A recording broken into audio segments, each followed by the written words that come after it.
Hello folks and welcome to the channel. Well, here we are. Look, loads of paint on it. It actually looks a bit like something you might want to own. Okay, it hasn't got a canopy and it's not quite finished, but that's a minor point. Let's get on with something completely dull because that's interesting and exciting, so we'll throw that out of the way immediately. Let's go for a dull base. I mean, look at this thing. Okay, so where we're going to start. Bit of foam core. Yeah, which is just so happens to be about the perfect thickness to fit in that gap. So, yeah. I mean, it isn't a clear flight stand, but I think we can make this more interesting than a clear flight stand. And by the end of this, I'm sure you'll disagree with me. Right, so what are we going to do? Well, we're going to make a little X like that. Jam it in. Make sure it fits. Yep, it does. There you go. And, yeah, it looks rubbish. But don't worry, by the end of this, it will look less rubbish, possibly. Yep, look, see, the plane will be able to be mounted at a jaunty angle. Everything will look hunky-dory. Kind of, sort of.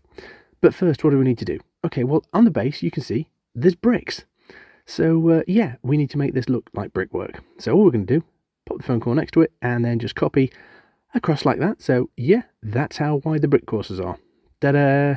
And then we're going to draw in some bricks, approximately the same size as the bricks on the floor.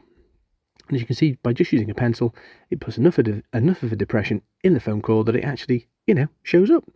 So then what I've done is taken a knife, and I've cut through each course of bricks so that I can draw on both sides. So there you go, that's what it's starting to look like.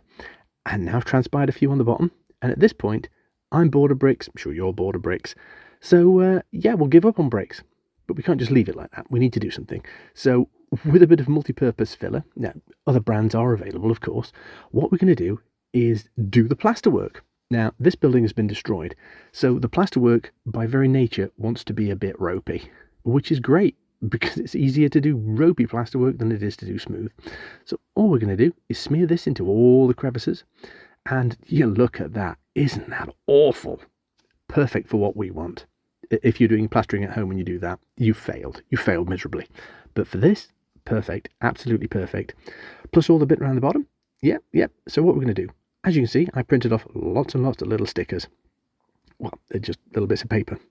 So once I've painted it all, I'm going to apply those as if it's graffiti, and that will give the colour needed for the base, because the base is going to be a bit bricky and a bit boring. So yeah, with the colour of the plane above, what we're trying to do is merge it all into one. But that sounds like a thing for another video. So next time we'll either be doing something exciting with the plane, or we'll be doing something dull with the base.